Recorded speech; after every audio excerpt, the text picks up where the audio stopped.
né? Queremos agradecer a Deus por essa oportunidade, por nós estarmos mais uma vez, né, nessa reunião devocional, né, terceiro domingo, né? Agradeço pela vida do presbítero Paulo Raposo aqui conosco, né, nosso vice-presidente, Luiz Araújo, César Melo, que estava estabelecido em casa, mas o senhor falou, levante. O Hélio, né, conosco desde manhã, né, nosso irmão Moisés, desde cedo, trouxe também o diácono Mirim para começar a trabalhar na obra do Senhor de manhã, né, vamos grato a Deus, né, pela vida de cada um de vocês neste lugar. Vamos abrir no Salmo 1, ler apenas um versículo para que nós possamos orar.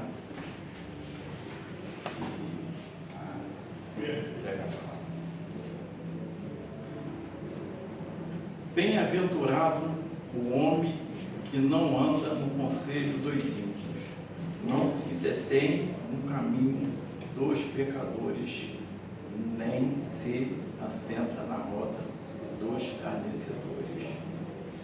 Esse versículo, primeiro versículo, quando você já é nascido dentro da igreja, você tem realmente uma facilidade de realmente não se assentar nessa roda de escarnecedores.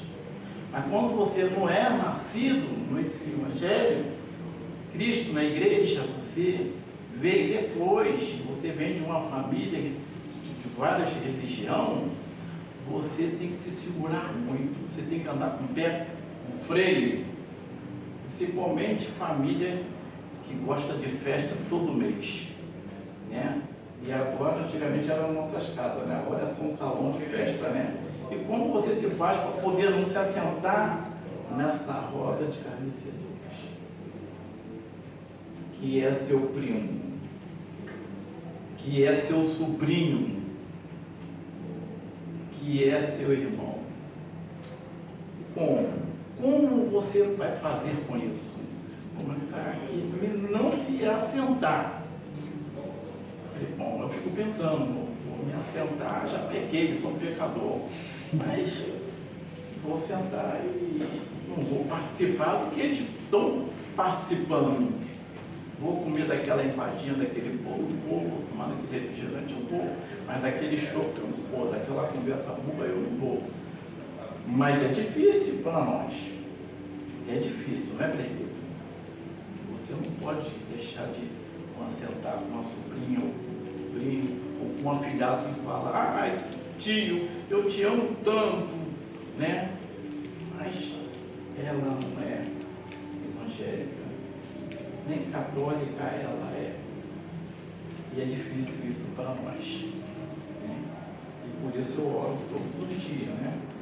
Eu estou me assentando, eu participo sim da festa, mas se a gente não for aquela festa e você vir só para a igreja, vai dizer assim: poxa, tio, o senhor só quer igreja e nunca mais foi numa festinha de minha filhinha que nasceu, já vai fazer lá 5 anos, o senhor nunca foi.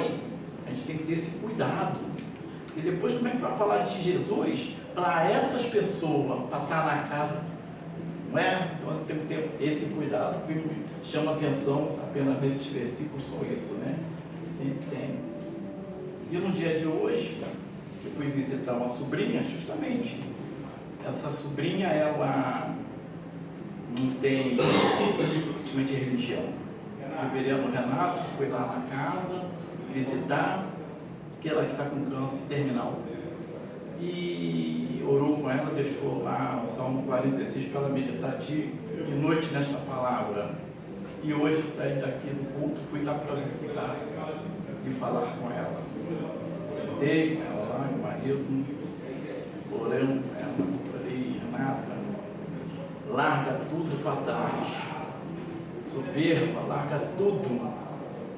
Há tempo para você falar com Jesus. Se arrepende, larga tudo aquilo que eu quero, eu sou, larga isso, para que haja salvação na sua vida. Há tempo. mesmo nesse leito de enfermidade, o teu tio veio aqui para falar de Jesus. E eu percebi que no outro lado do leito, e as cabecinhas das pessoas dizendo assim, eu queria tanto pegar uma carona dessa palavra, mas eu não conheço aquele moço, eu queria tanto pegar um pouquinho daquela palavra para minha mãezinha ou minha tia que está aqui. Mas a gente tem que ser sábio, tudo é o tempo do Senhor, né? Porque nós queremos que ela confessa, né? Ela, meu Pai Celeste, Senhor, eu quero pegar minha vida ao Senhor. Que a gente fica até mais confortável, que se chamar na presença do Senhor, hoje ou amanhã ou mês que vem, a gente fala, tá no Senhor, valeu a pena a minha luta. Mas é muito difícil, a gente tem uma luta, nossa família. Eu só quero deixar esse pouco exemplo daquilo que a gente passa no dia a dia, tá? Vamos orar e vou entregar a palavra, a parte espiritual que você deve, ok? Vamos orar? Senhor, nosso Deus e Pai, graças te damos, ó Pai. Somos gratos ao Senhor, ó Pai, por essa oportunidade de estar nessa sala, louvando, glorificando o Teu santo nome, Pai.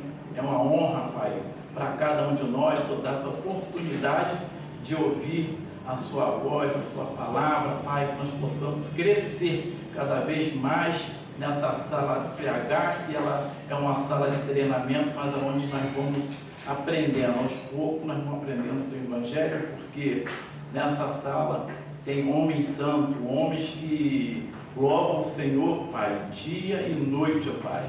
E assim, Pai, continua conosco ainda outros irmãos que estão para chegar, Pai, e te pedindo as Suas misericórdias de cada um de nós, que seja uma tarde para o Senhor, que esse culto entregue para o Senhor, e as palavras que a gente possa se alimentar de tudo aqui que nós ouvimos, ó Pai. Assim, ó Deus, eu oro em nome de Jesus, com os perdão dos meus pecados.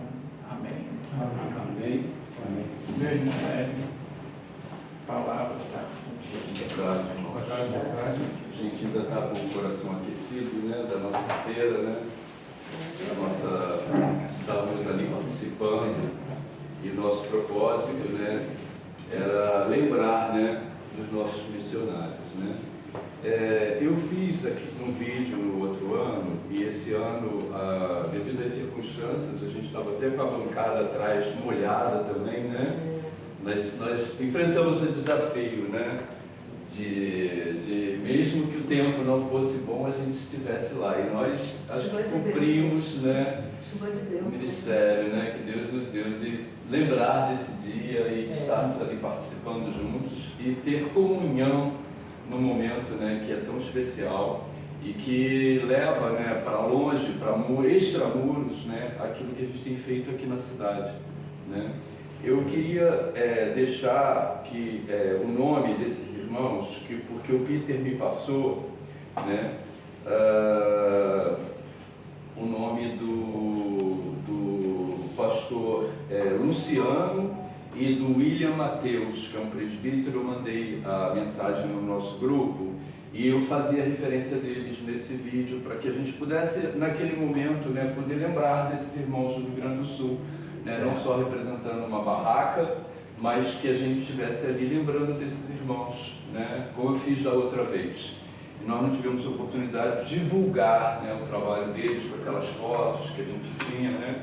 Talvez em outro momento a gente tenha novamente essa oportunidade.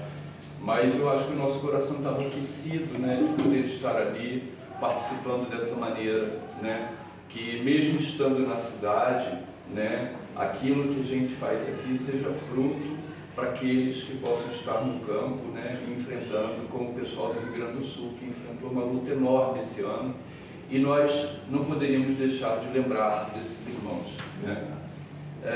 O Moisés passou para mim o hino que a gente poderia louvar hoje aqui, que é ao único que é digno de receber toda honra e todo louvor.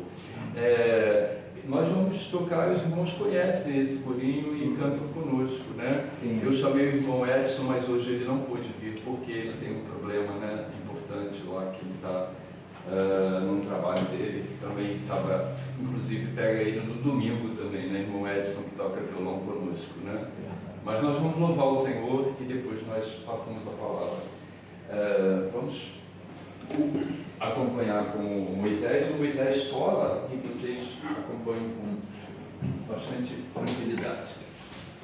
Ao único que é digno de receber a honra e a glória.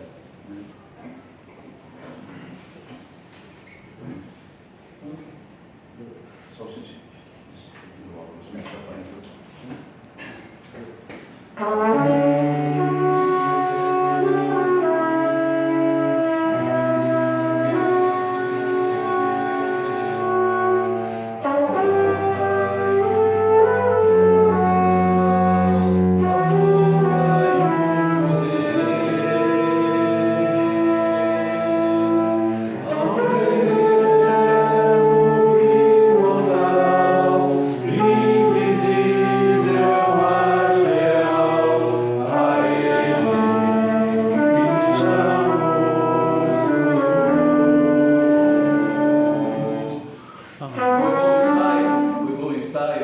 Então vamos cantar.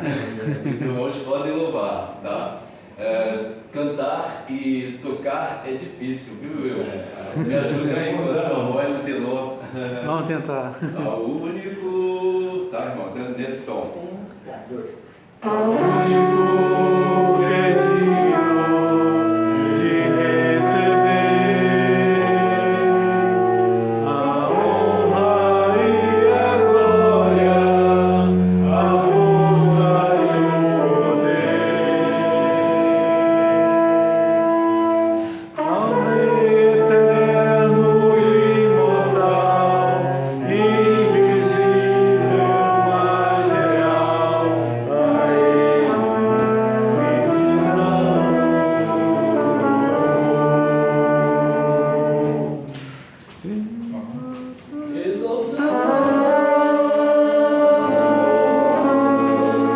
a Ti, ó Rei Jesus, exaltamos a Ti, ó Rei Jesus,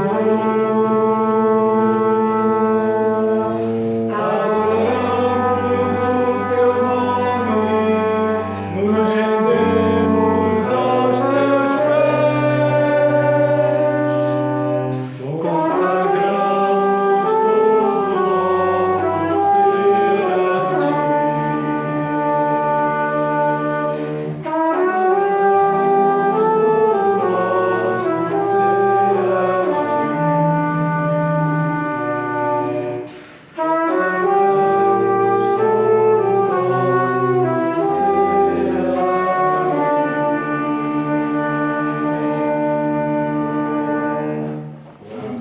Amém. Os irmãos estão acostumados a ter sempre alguém regendo, né? Ficam um pouco tímidos quando são desafiados a tocar, a cantar. Amém. Nós vamos ouvir a palavra que o nosso presbítero Paulo Raposo vai trazer para nós. Eu tive o privilégio de ser aluno do presbítero Paulo Raposo durante alguns anos.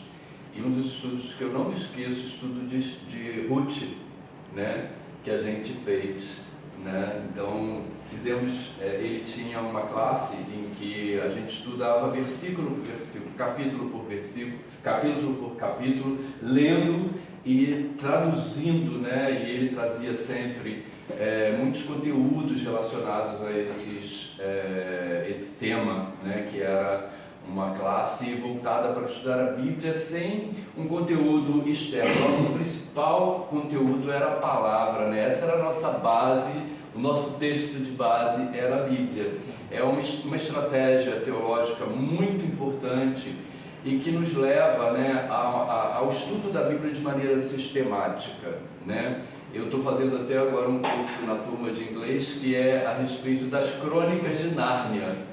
Então a gente fica lendo as crônicas de Nárnia, mas no final é que chega a sua beleza, que vem os textos bíblicos relacionados ao livro, né? mas nós tivemos a oportunidade de estudar de uma maneira um pouco diferente. Naquela época nós estudávamos um capítulo, nós líamos o capítulo durante a semana, e esse tipo de estudo que a gente fazia com o presbítero dá uma base muito sólida para a gente, né? Eu tinha acabado de sair da classe do reverendo Isaías, isso há cerca de 20 anos atrás. E minha filha está agora com 30 anos, nós chegamos aqui, ela tinha 7 anos. Né? Temos um tempo bom, né, querido, de conhecimento. E era muito bom, muito bom. Eu tenho muito carinho pela escola dominical. Essa é uma área que eu não tenho... eu sempre preciso estar disposto, porque a escola dominical, ela dá oportunidade da gente, né, se solidificar de fato, né, na nossa fé e construir, né, como é que está construída a nossa fé. Quem não estuda a Bíblia não constrói nas bases da palavra, né? Ouve a palavra nos cultos, né? Ouve o discurso da palavra, mas não se alimenta da palavra. E a escola dominical nos permite isso, né? E eu não consigo. Para mim, a escola dominical é o fundamento, né? E eu tive o privilégio de ter o presbítero Paulo Raposo como meu professor durante alguns anos. E nessa tarefa de buscar alguns irmãos para falar aqui na UPH, me lembrei dele. E ele tem, né, tido um ministério muito importante na nossa igreja, que atravessa diversas sociedades, né? Eu sei que ele tem muitos compromissos com a nossa igreja já, e no conselho da igreja também, mas acreditava que dentro de um prazo razoável nós poderíamos contar com a presença dele aqui. Graças a Deus foi oportuno, né? Nós queremos chamá-lo para passar a palavra para ele. Eu queria pedir que o nosso presidente fizesse uma oração, né? Certamente o Senhor já abençoou a sua palavra, porque a palavra do nosso Deus, ela é uma palavra abençoada, né? Já o abençoou e ele certamente vai compartilhar com a gente aquilo que o Senhor colocou no coração dele, né? Amém. Senhor nosso Deus e Pai, graças te damos, ó Pai, nesse momento, ó Pai. Te peço, Deus, que o Senhor fale aos nossos corações através de seu servo, o presbítero Paulo Raposo, Pai, na certeza, Pai, que o Senhor já preparou ele, Pai, e que ele seja instrumento, Pai, de sua palavra neste lugar. Que nós possamos sair daqui cheio do Espírito Santo, Pai, com toda a sabedoria que temos para aprender ainda, Pai. Assim, Deus, eu oro, Pai, em nome de Jesus, nos perdão dos meus pecados. Amém. Amém. Muito obrigado. 5 e até 17h30? Até 5h35, 5h40 pode. Meus irmãos, é um privilégio muito grande estar aqui com vocês. Não é a primeira vez, eu já estive aqui pelo menos 2 vezes que eu me lembro até dos textos que eu trouxe aqui. A primeira vez eu falei aqui sobre o servo modelo, um texto aí sobre aquele servo que foi lá para buscar a esposa lá do Isaac, não? Isaac. Aquele texto é muito interessante. Depois eu também estive explanando aqui sobre o cristão e a grama, comparando o cristão com a grama. Quando você ouve esse tema assim, dá a impressão que não tem nada a ver, né? A gente conseguiu muita edificação através desse tema. Eu agradeço o privilégio de estar aqui. Eu não tenho essa agenda assim tão grande, não. Estou sim envolvido em muitos trabalhos, né? E é um privilégio estar aqui. Agradeço a oportunidade e estimulo os irmãos a prosseguirem sempre. Quando tiverem 2 ou 3, o Senhor está no meio. E amém. Quando você pensa, eu estava falando, levando a palavra, mediando a palavra no nosso Ecos Barra, na sexta-feira, e eu estava comentando com eles a respeito de Atos 13, quando são enviados Barnabé e Saulo, 2 pessoas para evangelizar os confins da terra, porque toda a palavra de Deus já tinha se cumprido no sentido de Atos 1:8, que o Espírito Santo desceu, revestido de poder, e tinha que ser testemunho tanto em Jerusalém como em toda a Judéia e Samaria, e isso já tinha acontecido, Judéia, Jerusalém, Judéia e Samaria, e faltava chegar aos confins da terra. Então 2 pessoas foram designadas por Deus para fazer isso, e fizeram. Um Simon saiu lá, nos Estados Unidos também, ele, a esposa e tal, depois mais alguns ajudaram, e hoje o Evangelho está aí. Então tudo que a gente faz tem repercussão, então façam, porque lança teu pão sobre as águas e depois de muitos dias o acharás, diz a palavra de Deus. Então, é pouco, mas é o que é possível fazer, façam, porque sempre tem muito resultado.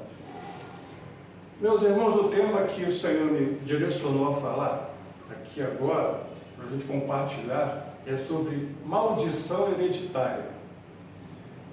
Não é um tema muito simples, não, e eu não sou assim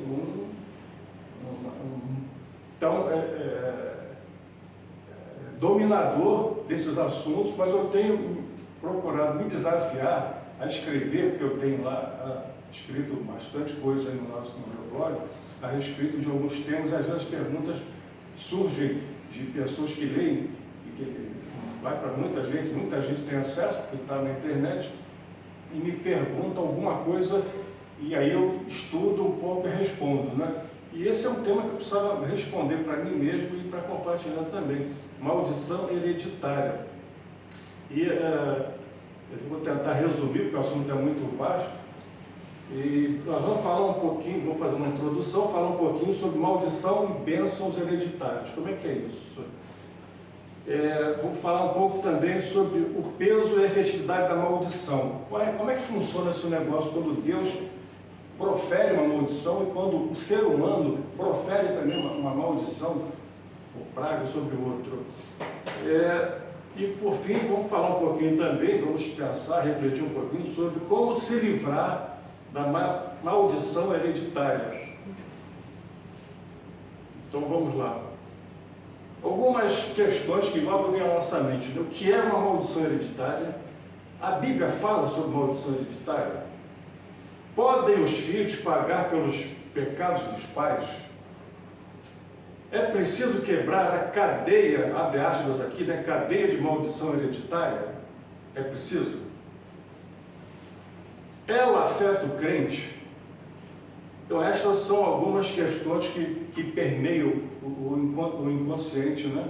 E o consciente coletivo é um assunto que nunca sai de pauta. As pessoas estão sempre preocupadas em o que fizeram, que está afetando no passado e que afeta a minha vida hoje, o que eu faço que vai afetar os meus descendentes no futuro também. É um assunto que sempre está em pauta, né?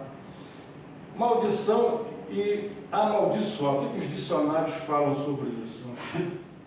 Amaldiçoar, maldição, a palavra tem um sentido negativo, né? Você expressa alguma coisa negativa para que aquilo aconteça. Eu não, nem nós aqui, né? A gente crente não tem esse negócio de imprecação e lançar pragas sobre outras pessoas. Né? A gente crente não fala assim, Senhor, pesa, não ora assim, Senhor, pesa a tua mão sobre fulano de tal, sobre esse político aqui, sobre esse sujeito aqui. O crente não fala, só tem misericórdia, Senhor, e age, que resolve, e a gente trabalha mais nessa linha, né? E a Bíblia Online, que é um aplicativo que eu tenho, ela descreve assim, ela conceitua assim, chamamento de mal, você está chamando mal, sofrimento ou desgraça sobre alguém. Amaldiçoar é você pronunciar palavras de maldição, esse é o sentido.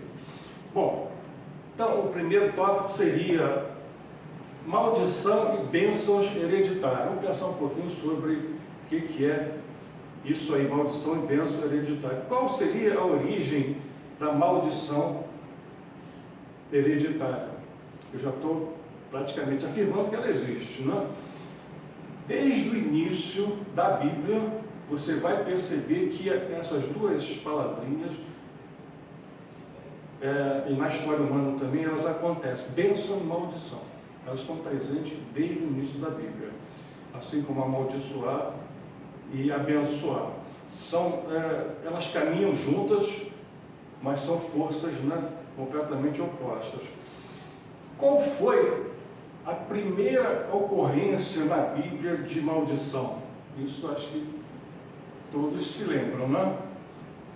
Quem proferiu maldição pela primeira vez? Qual foi essa maldição? Mas foi o Adão, né? Que você não falou.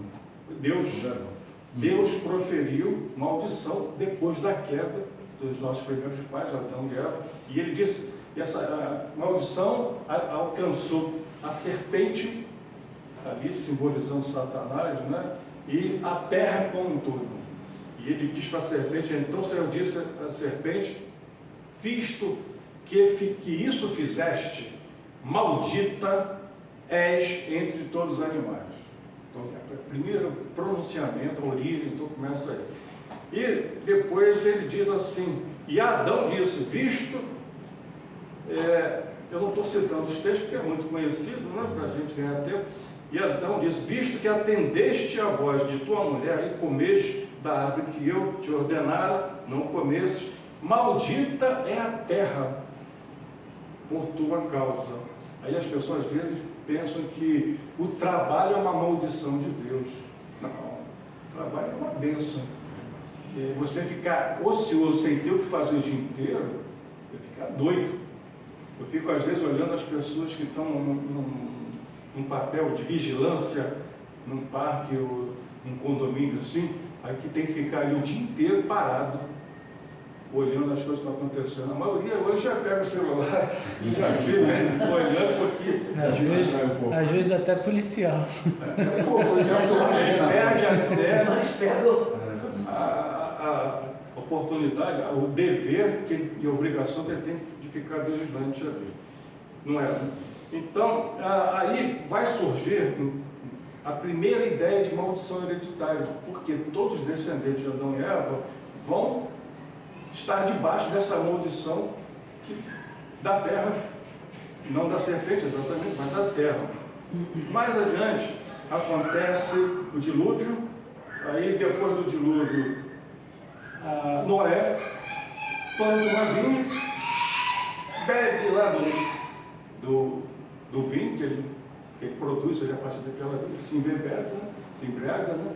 E aí acontece aquela situação toda ali, e um filho, né, o cão não parece, não respeita muito a situação, e Noé, quando sabe disso, ele amaldiçoa quem? Cã?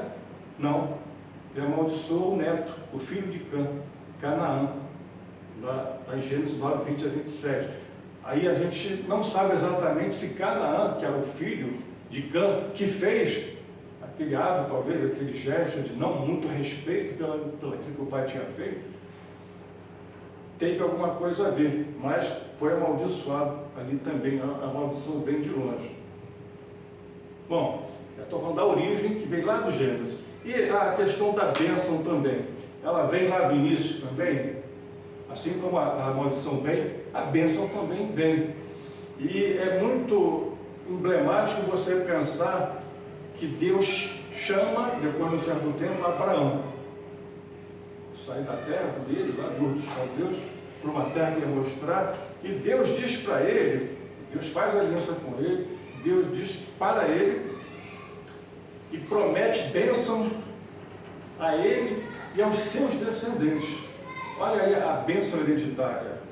E Deus renova essa bênção para Isaac e para Jacó. Então você já vê também que se por um lado tinha bênção, maldição hereditária, também tem bênção hereditária.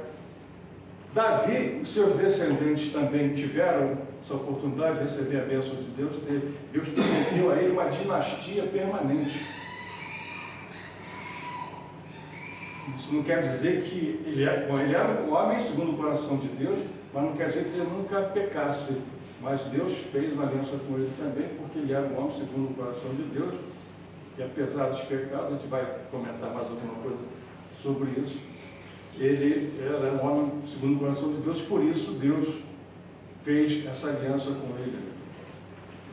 E ainda nesse tópico, nós temos que Deus fazia alianças com os homens, e essas alianças tinham consequências. Por falar em alianças, a gente consegue identificar pelo menos 8 alianças que Deus fez, as principais pelo menos.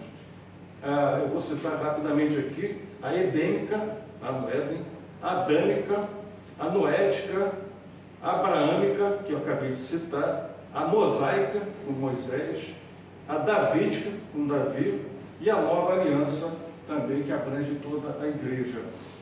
E quando você faz uma aliança, você estabelece regras, obrigações entre as partes. Então Deus estabelecia a sua aliança e obrigações entre as partes. E a gente nem precisa dizer, é desnecessário dizer que Deus sempre cumpre a parte dele. O homem é que é o problema sério, que nem sempre ele cumpre a parte dele. Mas Deus permanece fiel, não a nós. Ele não é fiel a nós, ele é fiel a que ele promete. Não é? Então, nessas alianças que ele fazia entre ele e as pessoas, entre pessoas, entre indivíduos, entre famílias, entre ele e uma nação, e ele e a humanidade como um todo, essas alianças, elas sempre previam termos de bênção e maldição. Do modo geral, é o seguinte: se você cumprir o que eu estabeleço para você, isso Deus dizendo para a outra parte da aliança, então você vai ser abençoado. Se você desobedecer, não cumprir os termos dessa aliança, e Deus sempre enumerava os termos da aliança, você vai ser amaldiçoado, você vai pagar um preço muito caro em relação a isso. Então, há um episódio muito interessante que Moisés reúne o povo, seis representantes de tribo num monte e 6 no outro monte. E aí, os que estão no monte, os levitas, proferem para eles, assim, pedagogicamente, né, para mostrar a bênção e maldição, né, o monte Gerizim e o Ebal, Deuteronômio lá 27, 11 a 13. Então, eles pronunciam, por exemplo, ali 12 maldições, Deuteronômio 27, 14 a 26. 12 maldições caso eles não cumprissem lá, não obedecessem ao Senhor. E ele dá continuidade, no capítulo 28, são proferidas promessas de bênção e também promessas de maldição. É impressionante, se você ler em detalhes, a extensão dessas bênçãos, ela alcança tudo, fertilidade, alcança a produção da terra, e se as maldições alcançam tudo também, é chuva, é isso, mexe com a terra, mexe com tudo. E é muito impressionante como esse Deus Criador, quando faz alianças, ele estabelece essas condições todas de bênção e de maldição, que precisam ser levadas a sério.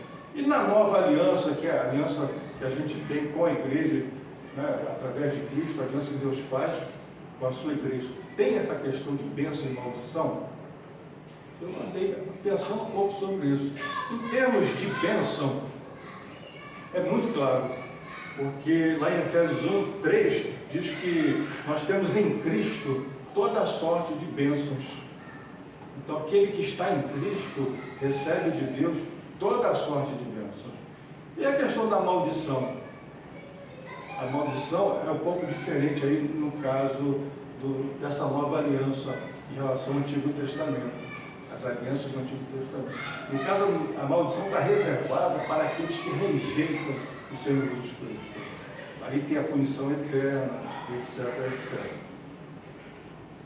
Aqueles que rejeitam Cristo, a sua palavra.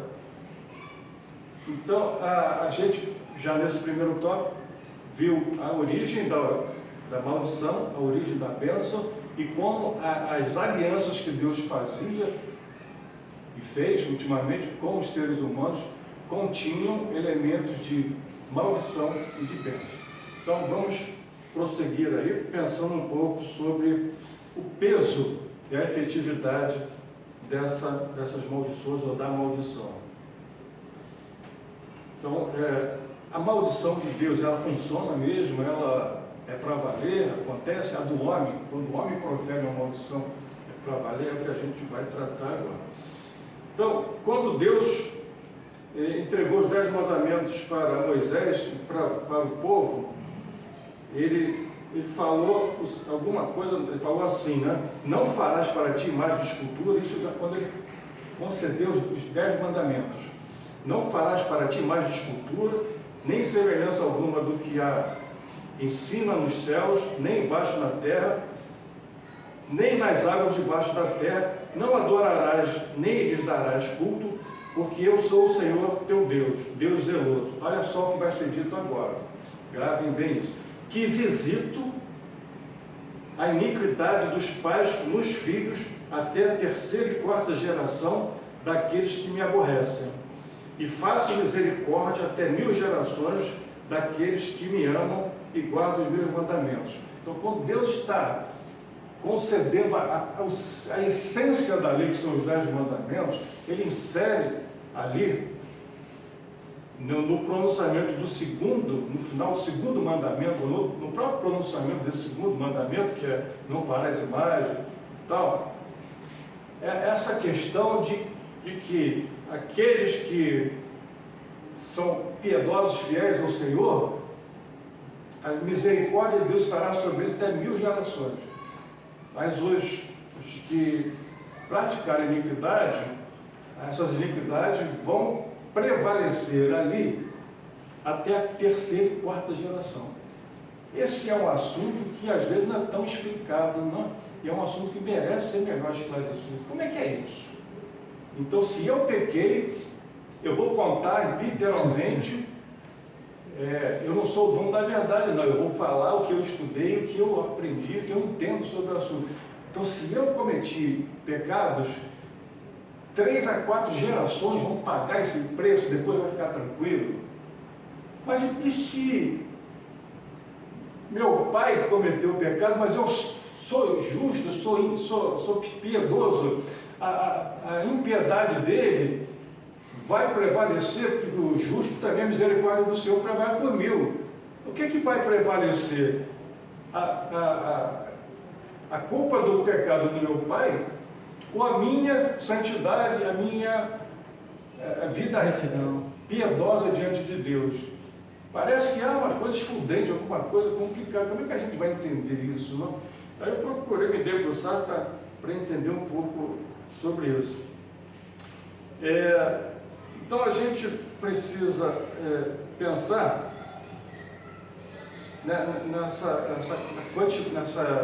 nessas duas situações, de 3 a 4 gerações pagando o preço e 1000 gerações sendo visitadas pela misericórdia do Senhor. Então vamos pensar o seguinte, então, na questão da maldição hereditária, que são as 3 ou 4 gerações que pagariam o preço daquilo que foi cometido de pecaminoso, de pecado no passado.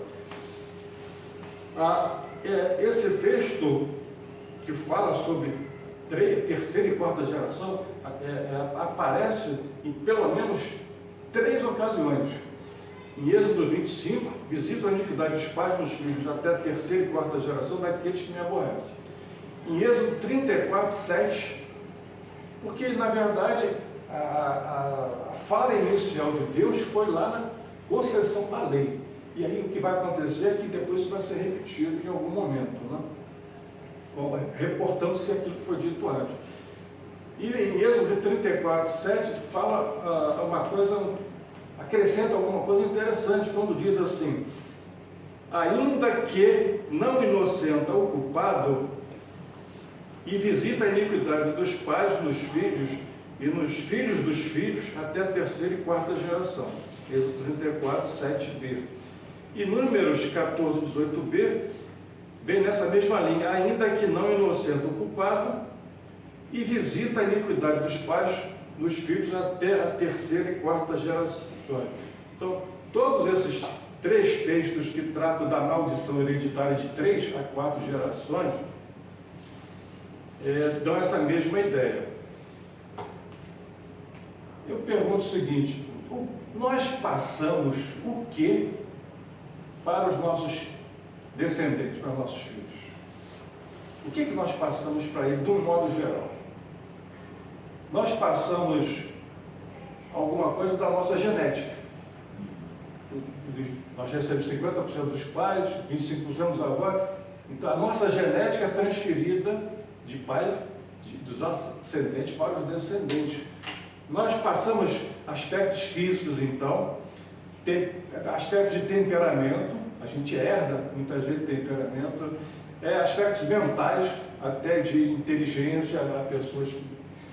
Então, esses aspectos muito relacionados, né, ao ser humano, que independe de nós, está na genética, a gente passa isso. Mas no processo de criação, você passa mais alguma coisa? Ou não passa nada para os filhos? A gente recebe, nós quando criança, recebemos ou não influência dos nossos pais, dos nossos antepassados. A gente passa também, a gente recebe e passa, quando a gente tem descendentes também, a gente passa, recebe e passa crenças e valores, as crenças, princípios e valores, espiritualidade também. Normalmente, sim, o crente então, mais do que nunca passa. Até pessoas que têm outras religiões também passam a sua religião para os seus descendentes. Então nós temos aí uma herança que é passada. São genética e algumas coisas do dia a dia mesmo, do aprendizado do dia a dia. Mas, apesar disso, nós não somos completamente dependentes do que a gente recebeu. Nós temos a capacidade dada por Deus de tomar decisões e fazer as nossas escolhas também. Porque às vezes você vê, a pessoa é filho de alguém que é um depravado ou é uma pessoa completamente doida e o filho é uma pessoa equilibrada, centrada e tal. Por quê? Por mais que a gente receba a influência e características genéticas dos nossos antepassados, Deus também nos dá essa possibilidade, essa liberdade de nós também tomarmos as nossas decisões, fazermos as nossas próprias escolhas. Romanos 5:12 diz assim, porque assim como por um só homem entrou o pecado no mundo, e pelo pecado a morte, assim também a morte passou a todos os homens, porque todos pecaram. Nós recebemos de Adão a natureza pecaminosa. A gente vai culpar Adão do que a gente é hoje? Ou será que a palavra de Deus diz que todos pecaram porque nós temos a mesma natureza de Adão? Eu vou me desculpar dizendo, se eu peco hoje, foi resultado lá do Adão e Eva, foi por causa deles é que eu sou pecador. Não, essa é a nossa natureza. Nós temos então uma responsabilidade em relação a isso. A nossa natureza é tal que Paulo, em Romanos 3:10, diz que não há justo nem sequer um. Então, a nossa natureza já é assim. Então, quando se diz aí que a terceira e quarta geração vão pagar o preço, é muito por conta da nossa natureza mesmo, dos nossos pais e tal. E aí, o que acontece? Quando a gente comete algum ato, a gente passa isso, mas também nós somos responsáveis pelos nossos próprios atos. E a gente precisa ficar atento a essa responsabilidade que nós temos em relação aos nossos atos, porque aquilo que a gente faz afeta a nossa vida e afeta todos que estão ao nosso redor. Afeta muito. Por exemplo, um avião que cai por um descuido, por um relaxamento, uma manobra humana errada, olha a consequência que dá. Que traz. Quantas famílias vão ser afetadas por aquilo? Um pai de família que morreu, o outro que morreu e tal. Então, a gente, nesse caso de terceira e quarta geração, eu não creio que seja uma coisa literal. Eu entendo que a expressão é o seguinte: quando você comete, teu antepassado, você comete o pecado, aquele pecado vai surtir efeito por algumas gerações, por um tempo. Por exemplo, eu faço um mau negócio, eu sou empresário, tenho muitas costas, eu faço um negócio péssimo e arriscado, eu perco tudo que eu tinha. Olha, isso vai afetar a minha família. E a família que estava estabilizada e podia frequentar boas escolas e tal, perde tudo. A pessoa que joga, por exemplo, e no jogo perde tudo que tem. Então, aquilo que a gente faz afeta durante um período. Eu acho que a ideia aqui é dizer que aquilo que você faz, a tua iniquidade, afeta por um período os teus descendentes. E a gente não está livre disso. Isso, eu não sei se vocês entendem de outra forma, mas eu entendo que a expressão aqui não é literal. Nós vamos contar aí, você fulano fez isso, 3 a 4 gerações vão pagar esse preço.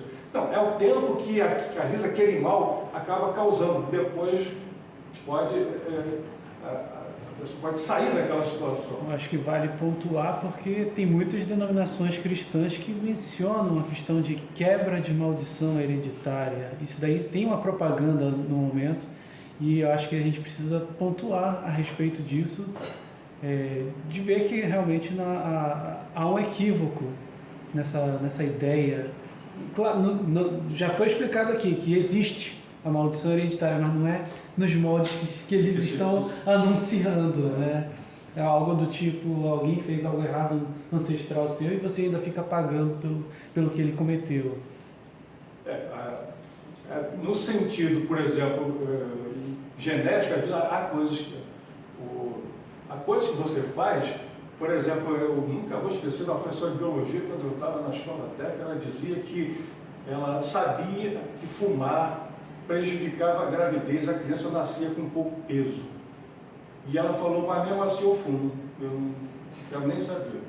Então, aquela criança, ela foi afetada por um ato daquela mãe. Então, a gente provoca assim, às vezes as consequências daquilo que a gente faz perduram ali por algum tempo. Eu encaro esse versículo nessa situação. Por exemplo, Davi cometeu um adultério e, de certa forma, mandou assassinar lá, de certa forma, mesmo, não é certa forma, efetivamente, ele mandou assassinar Urias e tomou para si a Batseba. E Deus falou claramente para ele que aquilo que ele fez era muito grave e a família dele, a casa dele, a espada não se afastaria da casa dele e a família ia pagar, e pagou esse preço. Mas por quantas gerações? Algumas gerações, aquelas primeiras gerações ali pagaram o preço alto. Depois a coisa parece que caminha por si. E nessa situação aí eu diria até o seguinte, isso é muito existencial, é muito complexo para a gente entender. E Deus pode pesar a mão no sentido de fazer que a coisa aconteça mesmo, para mostrar o seu poder ali, para ensinar, ou pode até aliviar. No caso de Davi, ele falou, essa criança gerada aí, nessa situação irregular, essa vai morrer. Mas o outro, depois, gerado dentro já do casamento, não morreu. Salomão, tal, que foi até o sucessor dele. Então, eu entendo essa questão dessa forma. Cara, 5h20, né? Bom, e a misericórdia do Senhor até 1000 gerações? Dentro dessa mesma linha, eu não encaro como algo literal. E esse texto de 1000 gerações é citado em vários locais também. Essa misericórdia do Senhor se estendendo até 1000 gerações. Eu entendo o seguinte, Deus proativamente, ele está, mesmo não inocentando o culpado, ele se predispõe a perdoar desde que haja arrependimento e confissão. O que aconteceu? Davi, no caso lá, quando Natan foi a ele, encontrou aquela alegoria tal, da ovelha e tal, e Natan és tu, esse aí que... E daí, na mesma hora, como ele era um homem segundo o coração de Deus, ele se arrependeu, confessou. O Salmo 51 fala sobre isso, né? E Deus o perdoou. Mas teve um mais. Mas ele não ia se livrar de tudo aquilo que já tinha sido declarado antes pelo profeta Natan. A espada não vai ser separada, o que você fez em oculto vai ser feito em espaço. Até Salomão mesmo fez, né? Tomou as concubinas e lá abertamente ele expôs quando ele tomou as concubinas do próprio pai. Então, a misericórdia e a maldição, eu vejo nessa linha de pensamento. A misericórdia sempre está permeando, porque Deus sabe que nós somos falhos. Quando há, então, arrependimento e confissão, aí entra a misericórdia e Deus perdoa. Isenta, vamos dizer assim, ele retira a culpa, mas as consequências ficam. Então, se você tem algum hábito que prejudica a tua saúde, aí você converte, você perdoado, vamos dizer assim, de coisas que você fez antes, mas as consequências daquilo você vai ter que assumir, vai ter que levar adiante. E quando o ser humano profere alguma maldição contra outro, isso tem poder? Aliás, os antigos, eles levavam muito a sério essa questão de bênção e maldição. Não era só um desejo, era alguma coisa que eles achavam que funcionava mesmo, né? Quando alguém chega para você, que aconteça aí na tua vida, né? A pessoa está irritada contigo e tal, será que aquilo vai se confirmar? A palavra de uma pessoa tem poder para fazer aquilo? O ser humano tem esse poder? Não. Eu acho que não tem, não? O que pode acontecer, às vezes, é o seguinte: a pessoa roga aquela praga, aí a pessoa fica sugestionada daquilo, psicologicamente afetada, aí começa a fazer determinadas coisas assim, né? E vai atravessar, eu quero que você morra atravessando a rua, não só essa praga aqui. A pessoa fica tão preocupada com aquilo, de repente ela atravessa a rua, psicologicamente está afetada e é atropelada. Mas ela foi sugestionada, não é? Mas há esse aspecto. Mas tem um aspecto também que acontecia muito, é que quando se roga a praga, né, ele faz a imprecação, ou a bênção, é evocada a presença sobrenatural, ou de Deus ou maligna. Né? Então você vai encontrar, por exemplo, pessoas que fazem praga, mas vão fazer um trabalho com o diabo em um local, né? Vão fazer um trabalho com algum objetivo ali. E aí, se você estiver protegido por Deus, praga alguma chegará à tua tenda, né? Mas se não, você pode ser alcançado, né? Tem trabalhos que são feitos aí. Então, no sentido humano, a coisa para por aí. A questão do endemoniado, né? A questão dos espíritos malignos também. Nas escrituras mencionam, então. Mas não é uma questão de maldição, é uma questão de você se deixar aberto para isso. Você está aberto para esse tipo de coisa. A mente está vazia, não tem o Espírito Santo ali para... Um outro aspecto que me chamou muita atenção nesse estudo, que eu já dentro desse segundo tópico, que é o último subtópico, é a questão da culpa de sangue. Gente, essa questão de culpa de sangue não é uma invencionice de algum teólogo, nem a coisa recente, não. Essa questão de culpa de sangue, ela vem da parte de Deus, é colocada por Deus. E há vários textos, vários versículos no Antigo Testamento, aqui 1, 2, 3, 4, 5, 6, pelo menos 7, que abordam a questão da culpa de sangue. O que é esse negócio de culpa de sangue? Deus diz, você lembra que Abel foi morto por Caim?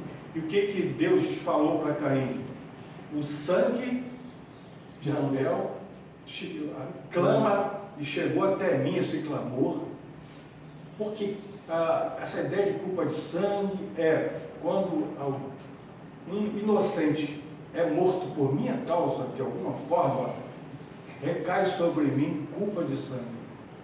E essa culpa de sangue Deus leva muito a sério.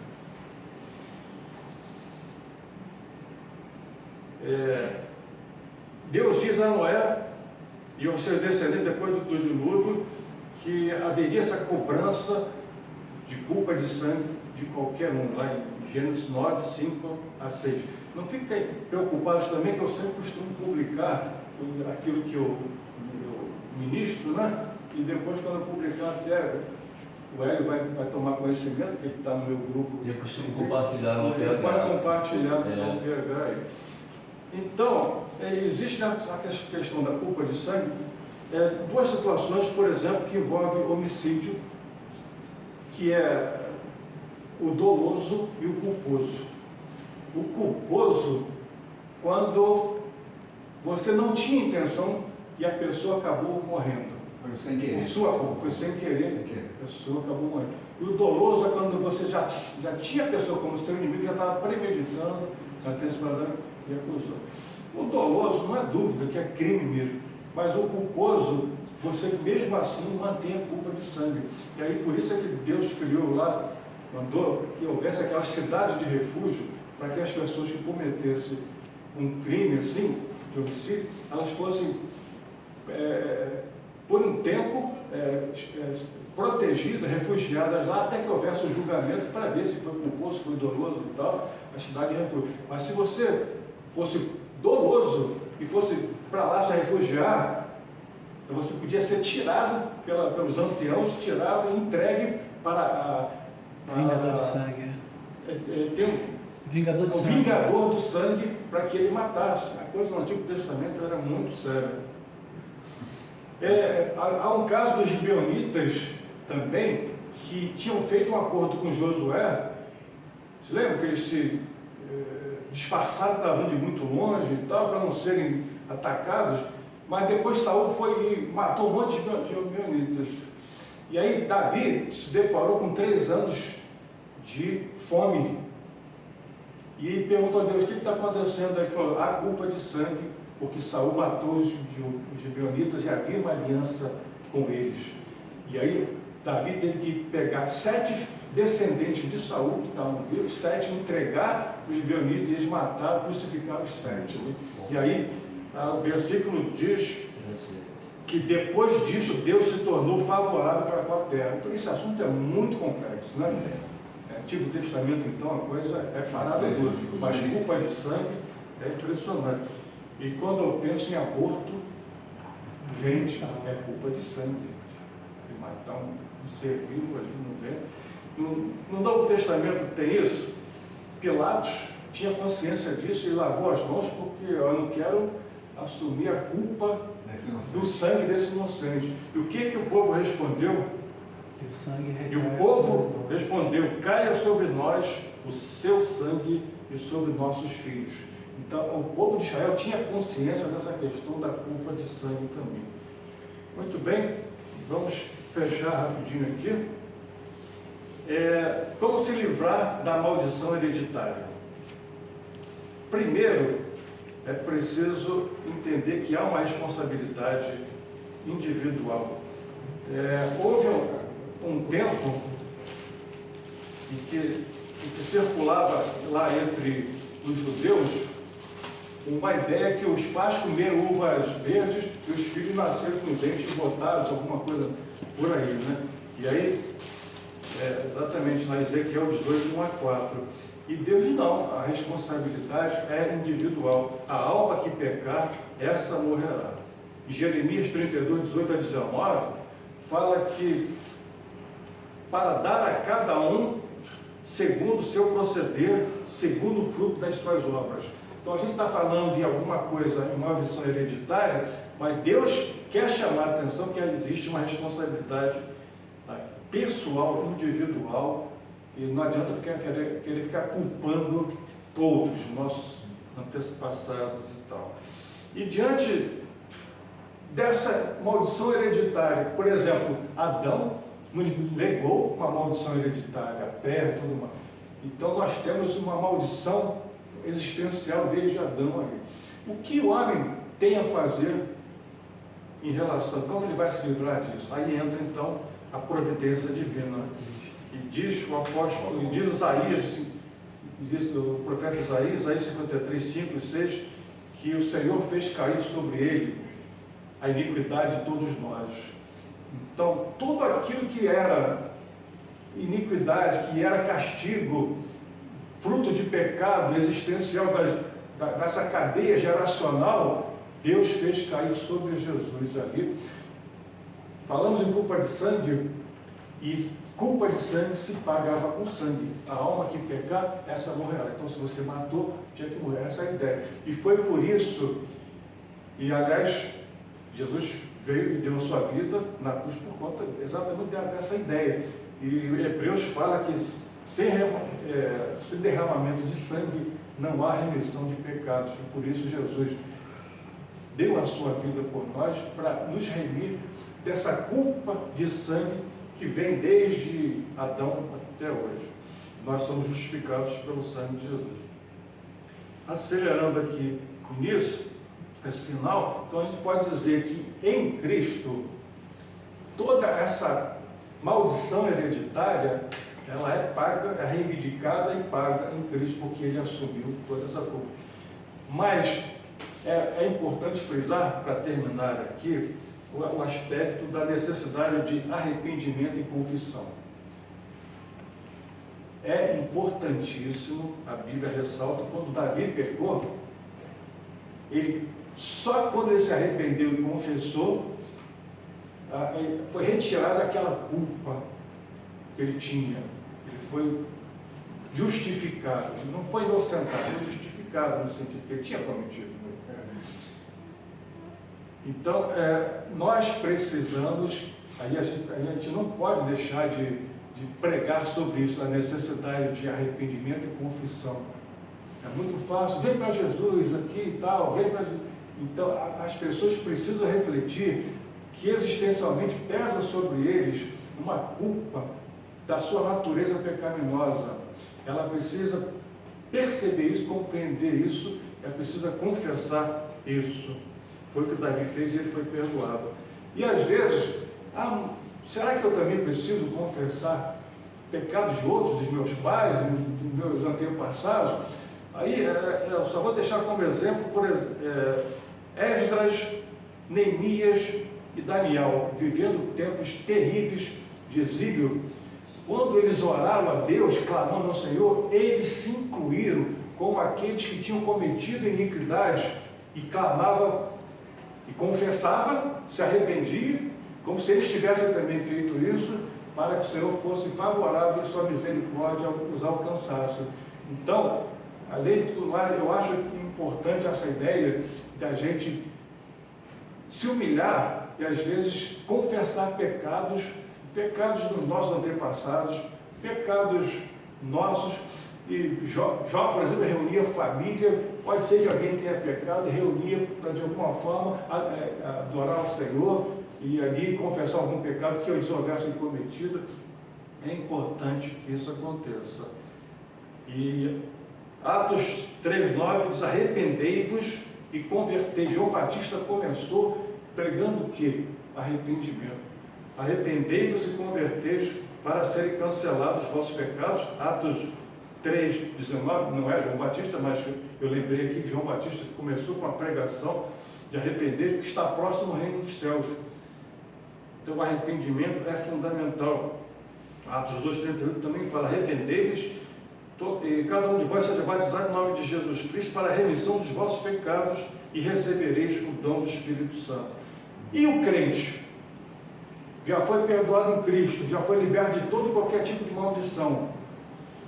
E é importante a gente frisar o seguinte: o crente, que crente é esse? Aquele que realmente se arrependeu, confessou, teve fé, recebeu o Espírito Santo. Porque às vezes a pessoa é só convencida e está no meio da igreja. Aí você vê acontecer coisas na vida dela. Não, mas como é que pode acontecer isso com um crente no sentido de que foi endemoniado?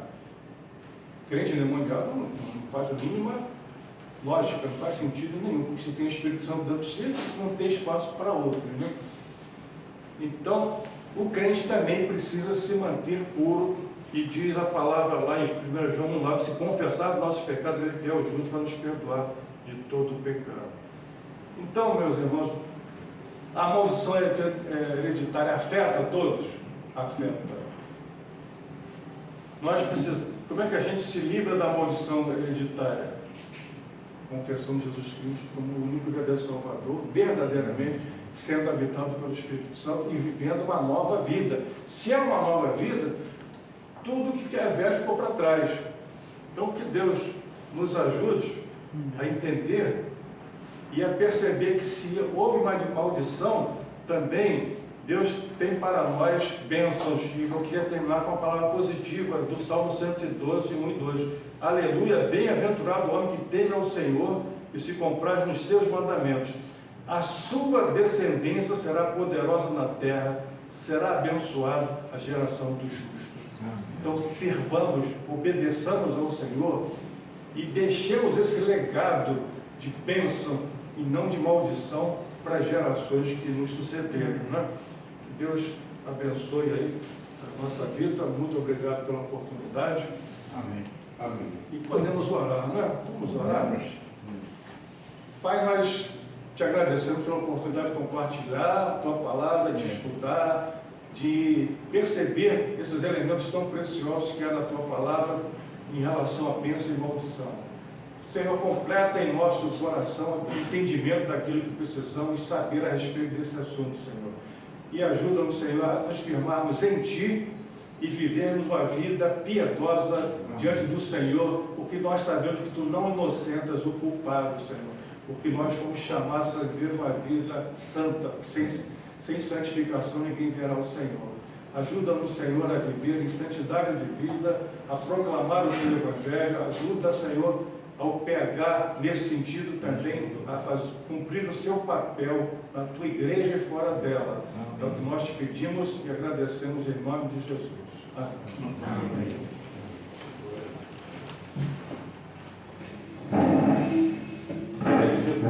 Paulo Raposo, a nossa PH, né? Trouxe um mimo.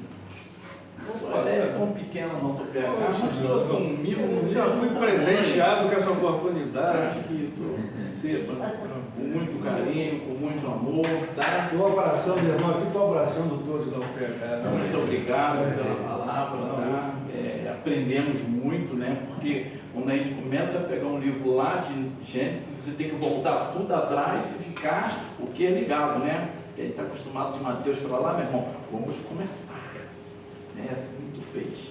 E assim nós aprendemos. Nós vivemos debaixo da graça, mas lembrando que o Deus é um Deus misericordioso, mas não inocente ou culpado. Exatamente. Não é? Muito bem, tá bom. Muito obrigado, tá? Nosso vice-presidente tem um recado aqui. Coisa rápida. Somente para deixar os irmãos inteirados das próximas atividades, que é o ímpar, né, o 7 de setembro. Muitos de nós participamos, então quem não teve a oportunidade de participar ainda, fica aí, tenta conversar com a gente para saber o que acontece ali lá, mas basicamente é a UPH e a igreja junto, né, ajudando a que essa instituição, importante instituição que é o ímpar, né, então na medida do possível, aqueles que não fizeram nenhuma programação para o feriado, coloquem essa data na sua agenda para que a gente possa ter essa oportunidade de abençoar aqueles meninos, né, aquelas crianças que são abençoadas nessa instituição. E também, não posso deixar também de divulgar a conferência da UPH que vai acontecer no dia 19/10, aqui na nossa igreja, às 5 horas da tarde, é um sábado, preleção do reverendo Averaldo J.R. Vargas, né? Então, queria convidar todos para participar, né? E, inclusive, aqueles que queiram participar do grande coral de homens, que eu estou devendo vocês, mas eu vou passar as músicas direitinho no grupo, né? Para que a gente possa ir para o próximo ensaio já sabendo, são só 2 músicas, né? Muito bonitas as músicas.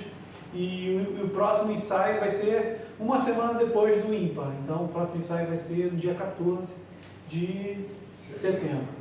Tá? Só isso, meu presidente. Então vamos falar nosso nome. Confiança em Jesus, entusiasmo na ação, união fraternal. Amém.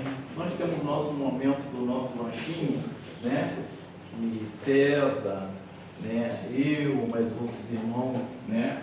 Que sempre traz isso para a gente poder fazer o nosso lanchinho aqui depois do culto. É uma honra para o nosso Deus, muito bom, né? Para nós poder saborear dessas guloseimas tão gostosas. Amém? Amém. Glória a Deus. Vamos lá. Amém. Vamos lá.